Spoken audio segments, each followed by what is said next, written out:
Ukraine's new president, billionaire Petro Poroshenko, is promising to move forward with reforms to make the country less corrupt. His election was a result of the massive protests in Kiev, but observers say it will also take changes in parliament to change Ukraine. And joining me right now is VOA's Jeffrey Young to talk about this. Thank you so much for joining me.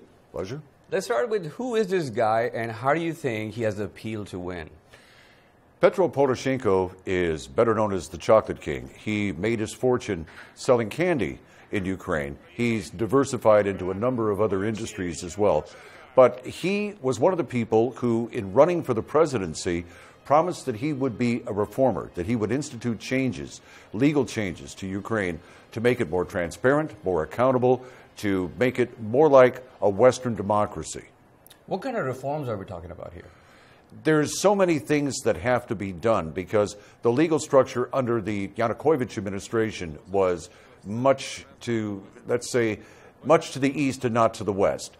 But what they want to do, what the corruption groups are trying to institute now, is first of all to establish in Ukraine a national anti-corruption agency. This is something that would be independent of the various ministries in the government. It would investigate possible charges of corruption and acts of malfeasance, and it would report directly to a prosecutors and judicial system. So in other words, it's designed so that government officials cannot stop it. Okay. And Rada, which is the parliament of Ukraine, is that a roadblock? Right now it is. The Rada that sits presently, the parliament that's there now, is the same parliament left over from Viktor Yanukovych. What they need to do is to have parliamentary elections so that new people can come into the parliament.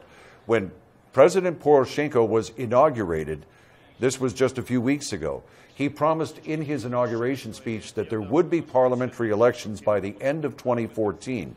But the reformers don't want to wait until the end of 2014. They want reforms in motion now. They're calling for parliamentary elections in the next 3 to 4 months. What kind of percentage are we talking about? Is like 50% of the parliament is against him or in his favor? Now, it really isn't broken down on that sort of a percentage, but there are dozens of holdovers. There are people left in parliament who were very staunch Yanukovych supporters.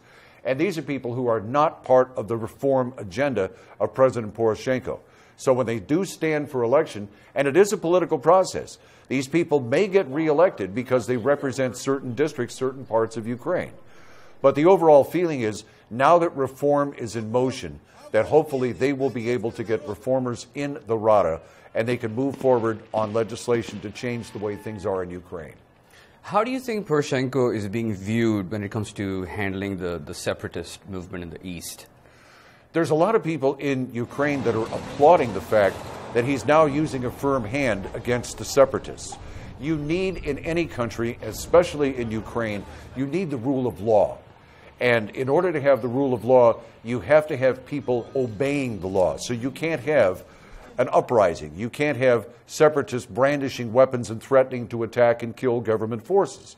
So I know Poroshenko has had to use a firm hand, but to most people in the West, this is the necessary evil in order to restore, as I said, the rule of law. And from the rule of law, you can move forward with reform legislation. Well, thank you so much for joining us. VOA's Jeffrey Young.